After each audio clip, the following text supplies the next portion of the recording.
القصة دي بتحصل خلال أحداث فلاش بوينت واللي أكيد يعني سمعنا عنها قبل كده. ببساطة كده قصة الفلاش دي كانت عن إن باري آلن اللي هو طبعا ذا فلاش رجع بالزمن وأنقذ أمه، لكن لما عمل كده غير الواقع بالكامل. احنا في البداية ما كناش عارفين إن هو السبب وما فهمناش الحقيقة دي غير بعدين لما ظهر مين؟ ريفرس فلاش.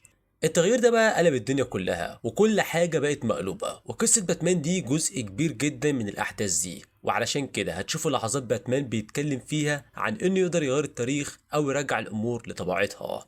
لأن باتمان كان بالفعل قابل باري آلن، وباري قال له إنه ناوي يصلح كل حاجة ويرجع التايم لاين الأصلي تاني.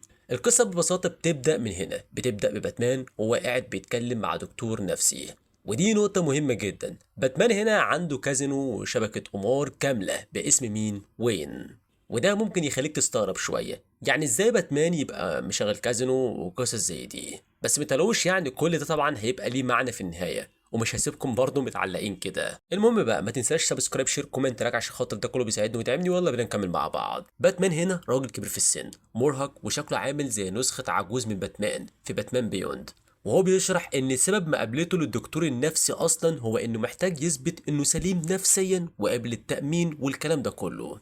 لكن الاتنين عارفين ان الموضوع كله تمثيلية، فالدكتور في الاخر بيختم ليه بالموافقة وخلاص. بعدها بقى باتمان بيقابل مين؟ اوزوالد. ودي واحدة من الاختلافات الكبيرة في العالم ده. في عالم دي سي الأساسي أوزوالد هو بينجوين، مجرم كبير بيدير نادي ويسيطر على جزء من الجريمة في جوثام، على عكس الجوكر اللي مجرد مجنون وخططه محدش بيفهمها غيره. لكن هنا بقى الوضع مختلف، في العالم ده بينجوين يعتبر واحد من الناس اللي شغالين أصلا مع باتمان، ورغم إن في شوية فساد وحاجات مش مظبوطة وحتى باتمان نفسه داخل في شغل مش قانوني بدرجة ما، لكنه بيقول ان سبب تشغيله للكازينو وشبكة القمار دي هو ان هي بتخلي الجريمة تيجي لعنده بنفسها بدل ما يضطر ينزل يدور عليها. وبصراحة الخطة دي ذكية جدا. المهم بعدها بنشوف باتمان وهو بيقابل جيمس جوردن، والمضحك في الموضوع هنا ان باتمان تقريبا بيطنش جوردن شوية، فالعلاقة بينهم متوترة لحد ما. لكن هنا بقى في موقف مهم جدا زي عالم دي سي الاساسي. هارفي دينت هو عمدة جوثام، وخلال الكلام بينهم باتمان بيقول ان هارفي متعصب زيادة عن اللزوم، فبيرد عليه جوردن الجوكر خطف التوأم بتوعه، مش ده سبب برضه يخليه ان هو ينهار؟ فبيرد عليه باتمان يا جيمس لسه مفيش حاجة نقدر نعملها دلوقتي، وجوردن بيرد عليه روح قول له هو الكلام ده. بعدها الكلام بيتحول لأركام أسايلم، وباتمان بيقول إن أركام ملوش أي لازمة. وهنا هارفي دينت بيسأل طيب لو كده ليه الجوكر دايما بينتهي هناك؟ فبيرد عليه جوردن لأنه مجنون. ومن هنا الدنيا بتبدأ تسخن فعلا، لأن هارفي بيقول طيب مجرمين زي هاش وسكار كرو وبيزن ايفي دول كلهم ماتوا في عالم فلاش بوينت ده، بدل ما يكون في شرطة تقليدية في منظمة اسمها جوسام سيكوريتي، ودي شبه قوات عسكرية أكتر من إنها تكون شرطة عادية. وجوردن هنا بيأكد إن جوسام سيكوريتي ملهاش علاقة بموت المجرمين دول. وهنا هارفي دينت بيبص مباشرة على باتمان وبيقول له أنا عارف مين اللي قتلهم، باتمان. ودي نقطة مهمة جدا لأن ناس كتير في العالم ده عارفة هوية باتمان على عكس العالم الأساسي. وهارفي هنا بيكمل كلامه بيقول إنه كان مقتنع بفكرة إن جوسام سيكوريتي تقدر تحافظ على أمان المدينة، لكن اللي حصل فعليا إن باتمان بقى هو اللي بيكمل النقص وبقى كمان بيقتل الأشرار. ودي واحدة من أكبر الجدالات الفلسفية في قصص الجوكر وباتمان. هل باتمان فعلا بيفيد جوثام لما بيمسك الجوكر ويحطه في مصحة وهو عارف إن الجوكر هيهرب ويرجع يقتل ناس تاني؟ ولا الأحسن ببساطة إنه يقتله؟ هل في مجرمين خلاص بقوا أبعد من أي أمل في الإصلاح؟ المهم بعدها زوجة هارفي بتدخل وهي منهارة وبتقول إن أطفالها في إيد قاتل أطفال، لأن الجوكر في العالم ده مرعب جدا. وده بيخلي الموضوع يأثر على باتمان بشكل شخصي جدا، ولسه هنفهم السبب بعدين. وحتى هارفي نفسه متأثر بشكل رهيب. علشان كده لما باتمان بيقف بيقول هرجع لك ولادك يا هارفي ما تقلقش، هارفي بيرد عليه وبيقول له لا ما انت لازم تعمل كده، لانك لو فشلت هدمر كل حاجه عندك حرفيا، الكازينو وفلوس وين وكل حاجه. وهنا واضح جدا ان باتمان في العالم ده يعتبر حارس اهليه معترف بيه في المدينه دي نفسها، وده فرق ضخم جدا على عالم دي سي الاساسي. هناك الحكومه والشرطه بيتحملوا وجوده بالعافيه، اما هنا هم تقريبا داعمين ليه بشكل غير مباشر وكانهم بيقولوا له يا عم اشتغل براحتك لان من غيرك الوضع هيبقى اسوأ بكتير، بس افتكر اننا لسه ماسكينك من طرف الخيط. ومن هنا القصه تبدا تبقى اعمق، لان باتمان بيتكلم مع جوردن عن قد ايه العالم ده سيء جدا. وخارج جوثام بقى الدنيا في عالم فلاش بوينت مولعه اصلا، عندك ويندر وومن والامازونيات في حرب عالميه ضد اكوامان وكمان الاطلنطيين، وحرب شامله حرفيا والعالم كله يعتبر كده متعلق في النص. وطبعا ناس كتير ممكن تسأل طيب هو فين أصلا سوبرمان؟ في عالم فلاش بوينت سوبرمان محتجز تحت الأرض من الحكومة، ومتعرض كمان لضوء شمس حمراء طول الوقت، وعنده قصة ضخمة ومثيرة جدا هناك. ودي بصراحة كده من أروع الحاجات في القصة دي، لأن السوبرمان هنا مش سوبرمان اللي احنا عارفينه خالص، وبصراحة دي واحدة من أمتع القصص اللي اتعملت للشخصية. المهم باتمان بيكمل كلامه مع جيمس جوردن وبيسأله لو كان عندك القدرة تغير العالم كنت هتعملها؟ هو بيرد عليه بشكل عادي وكأنه بيتكلم عن شغله، ما انا اصلا داخل المجال ده عشان اغير العالم. بس الاتنين اصلا بيتكلموا عن حاجتين مختلفتين. جوردن قصده ان يحارب الجريمه ويحاول يخلي جوثام احسن، لكن الحقيقه ان هم عارفين ان ده مجرد حل مؤقت. كل مجرم بيتقبض عليه بيطلع مكانه مجرم تاني، خطوه لقدام وخطوه لورا، مفيش تقدم حقيقي. لكن باتمان كان قصده حاجه اكبر بكتير. بعد ما قابل باري آدم وفهم ان باري يقدر يغير الواقع نفسه، باتمان بقى بيسأل لو تقدر تغير الخط الزمني كله كنت هتعملها؟ ومن هنا القصة بقى تبدأ تدخل في منطقة تقيلة جدا. بعدها باتمان بينزل المكان اللي يعتبر النسخة البدائية من البات كيف، بس دي مش المغارة اللي احنا متعودين عليها، ما فيهاش أجهزة خارقة ولا كمبيوترات عملاقة.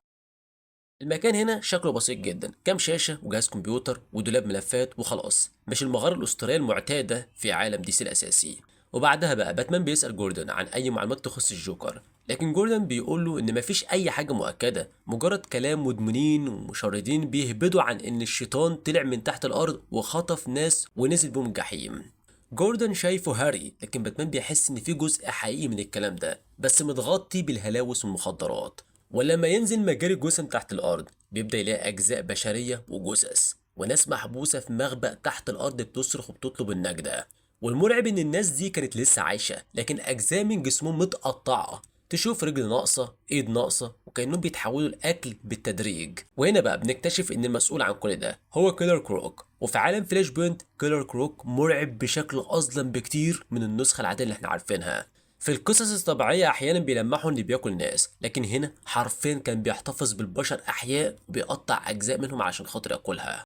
ودي بقى من اللحظات اللي بتوضح الفرق الضخم بين باتمان العادي وباتمان العالم ده. في العالم الأساسي باتمان كان هازم كروك ويسلمه الأركام أسايلم وخلاص على كده الموضوع خلص، ولكن هنا بقى باتمان بيفقع عينيه حرفيا، وبعدها بياخد منجل وبيغرسه في دماغه بيقتله، وبعدين يقطع جسمه نصين. مشهد عنيف جدا ومظلم بشكل صادم. بعدها القصة بقى بتنقلنا للجوكر اللي خطف توأم هارفي دينت وقاعد يهرب كلامه المجنون المعتاد. هو بيقول لهم مثلا يلا نلعب بيت العيلة، احنا تلاتة، يبقى واحد يبقى الأب، وواحد يبقى البيبي، وواحد الأم، وكلنا هنبقى مبسوطين. وبعدين هو بقى هيظهر مجرد الجوكر وهو بيعمل جنانه المعتاد بطريقة مرعبة، وفي نفس الوقت جوردن بيبدأ تحقيقه الخاص بعيد عن باتمان، وبيحاول يوصل لمكان أطفال هارفي دين، وبيقول إنه رايح يقابل أوراكل. في عالم دي سي الأساسي أوراكل هي باربرا جوردن بنت جيم جوردن. باربرا كانت باد جيرل، لكن في قصة ذا كيلينج جوك المفروض الجوكر ضربها بالنار وخلاها مشلولة، وبعد ما بقت على كرسي متحرك عوضت ده ان هي تبقى مصدر معلومات ضخم لعائلة باتمان وحتى لجوردن نفسه. فممكن جدا تختلف شويه معايا في الرأي ده، بس انا واحد من الناس شايف ان باربرا كانت شخصيه امتع بكتير وهي اوراكل اكتر كمان من بات جيرل. لكن المفاجاه هنا بقى اوراكل في عالم فلاش بوينت مش باربرا، دي سيلينا كايل كات وومان.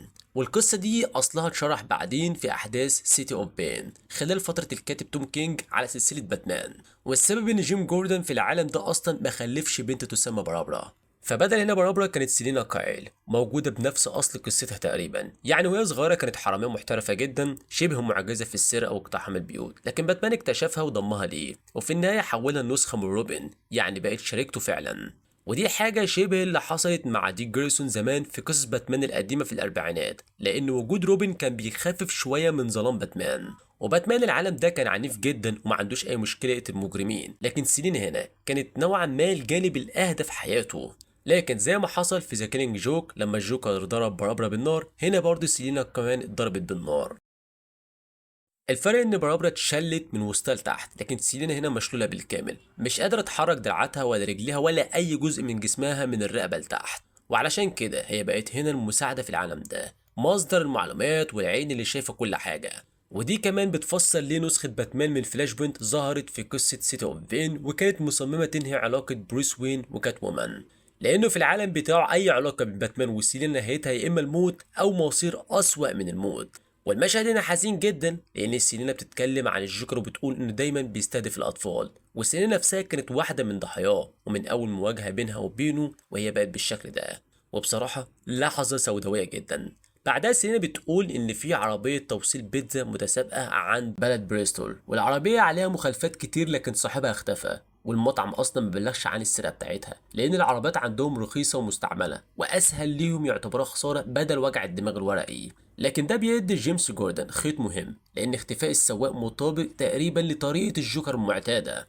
ومن هنا بقى بيبدأ جوردن تحقيقه وفي نفس الوقت باتمان بيحقق بطريقته. فالمهم هنا الاتنين بيتكلموا سوا وجوردن بيكذب وبيقول انه رايح المشرحة، لكن الحقيقة انه رايح للقصر بتاع وين، لان كل الادلة اللي جمعها بتقول ان الجوكر موجود هناك وان اطفال هارفي دينت مستخبين هناك. ومن هنا القصة بقى بتدخل مرحلة الجنون الحقيقي. الجوكر وقتها قاعد كده بكلامه العادي اللي هو يعتبر مش مفهوم وبيقول للأطفال: انتوا ما تعرفوش غير الفرح والخوف، الأطفال هم أهم حاجة، لو خسرت واحد هتجنن ولو خسرت الاتنين تقدروا تتخيلوا الحياة من غيرهم. طبعا لا، هتفقدوا عقلكم تماما. وفي نفس الوقت باتمان بيروح يقابل نسخة العالم ده من هارفي بولوك، بس بدل ما يكون المحقق الخشن والشاطر اللي نعرفه هنا يعتبر مجرد واحد بيشرب خمرة ومدمر حياته بالكامل. وباتمان بيبدأ يجمع تفاصيل أكتر عن عربية البيتزا. وهنا بقى ريني مونتويا بتحكي له إن الجوكر دخل المكان مرة ووزع بيتزا على الناس، وطبعا بما ان الجوكر هو اللي بيقدم الاكل كل الناس رفضت الا العامل الجديد واحد اسمه ريكي لانه ما كانش عارف مين الجوكر اصلا. وطبعا البيتزا كانت فيها سم الجوكر، وده خلى باتمان يفهم حاجتين: اولا الجوكر فعلا هو اللي ورا عربيه البيتزا، وثانيا ان باتمان العالم ده اضعف واقل ذكاء من نسخه بروس وين الاصليه، لان باتمان العادي كان زمان اخترع علاج لسم الجوكر من اول ما ظهر، لكن هنا ما عندوش علاج. وريكي قاعد بيضحك بشكل هستيري بسبب السم وبيموت كمان ببطء. باتمان هنا ما كانش قدامه غير حل واحد: يريحه من عذابه ويقتله بنفسه، ودي لحظه قاسيه جدا. بعدها بيتواصل مع أوراكل وهي بتقول إن جوردن بالفعل عرف كل المعلومات دي. وهنا باتمان بيستوعب إن جوردن رايح القصر بتاع وين علشان خاطر يلاقي الجوكر. ومن هنا بقى القصة حرفيا بتبتدي تتفجر. جوردن بيدخل القصر بتاع وين وبيمشي لحد ما بيلاقي الجوكر واقف وموجه مسدسين لطفل صغير. جوردن فورا بيضرب النار، لكن الصدمة إنه ما كانش الجوكر أصلا، دي كانت بنت صغيرة مربوطة على كرسي ولابسة زي الجوكر. يعني جوردن قتل الطفلة بنفسه من غير ما يعرف، فبيحاول يجري ينقذها لكن الجوكر بيطلع من وراه مباشرة ويقطع رقبته في وقتها على طول. وزي ما قلت لكم في البداية القصة دي يا جماعة فعلا قصة مجنونة جدا، ودي فعلا من أعظم قصص الجوكر. مش عارف بصراحة أقول لك إيه أو حتى أسامي القصة دي إيه، بس المؤكد هنا إن الجوكر كان مكتوب بطريقة فعلا عبقرية. فالمهم جيمس جوردن هنا بيموت فعلا، أو بمعنى أدق بينزف وبيطلع في الروح. وفي نفس الوقت باتمان بيجري بأقصى سرعة ناحية قصر وين، لكن وهو في الطريق الجوكر بيبعت بث مباشر. البث هنا بنشوف عن طريقه جوردن وهو بيغرق في دمه، والبنت الصغيرة اللي جوردن قتلها بالغلط، وأخوها الصغير اللي واقف بيتفرج على كل الكارثة دي. ولما باتمان بيقتحم القصر بيصرخ: انت عملت ايه المرة دي؟ وهنا بقى الصدمة، هو بينادي الجوكر باسم مارسا.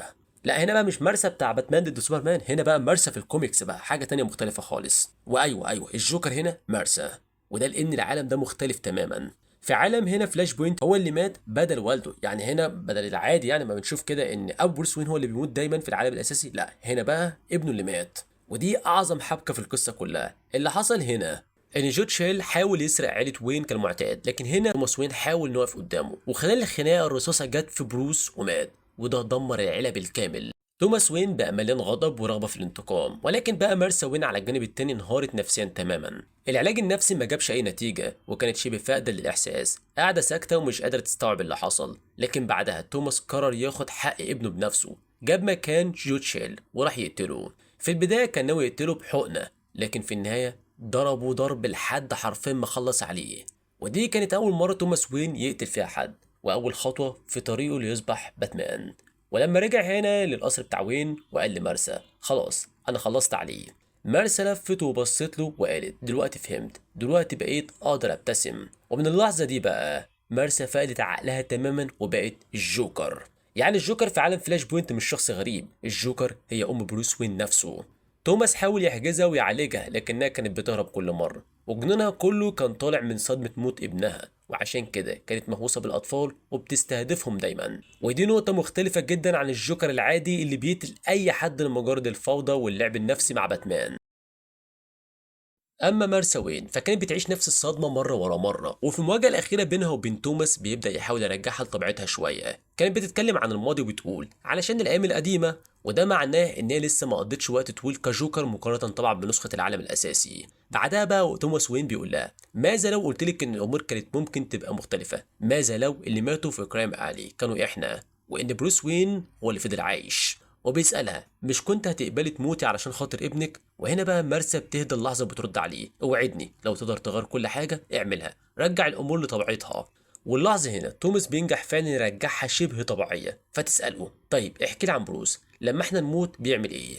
لأن باري ألين كان قال لتوماس كل حاجة عن عالم دي سي الأصلي وعن نسخة بروس وين اللي بقت باتمان، وده كان الشيء الوحيد اللي مدي توماس أمل إن ابنه عايش على الأقل، حتى لو بقى حارس أهلية معقد ومرعب. لكن لما مارسا بتسأل هو بيمشي على خط أبوه، وتسأل بيبقى دكتور، بيرد توماس وبيقول لها لأ. وفي اللحظة دي بتستوعب الحقيقة إن بروس وين بقى باتمان، بقى زي أبوه تماما. وهنا بتنهار مارسا بالكامل وبترجع للجنون مرة تانية، ما كانش فيه أي أمل لإصلاحها. وهي بتهرب بتقع فجأة في حفرة ضخمة، المكان اللي كان هيبقى البات كيف لو توماس اكتشفه، وتقع لتحت وتتكسر رقبتها، وفي النهاية بتموت. وده يعتبر كده كانت نهاية مارسا وين ونهاية القصة كلها. فبصراحة كده قصة الفلاش بوينت كلها على بعضها هي جامدة جدا، ودي برضو من أروع القصص اللي أنا شفتها على الإطلاق في قصص دي سي كوميكس. فأنت بقى من وجهة نظرك استمتعت فعلا بالقصة دي ولا في قصص ممكن تبقى أفضل من كده؟ كالعادة بقى استنى رايك في الكومنتات، ولو وصلت لحد هنا أول مرة على القناة ما تنساش سبسكرايب شير كومنت لايك عشان يوصلك كل جديد أول بأول، وأشوفكم الفيديو اللي جاي. سلام.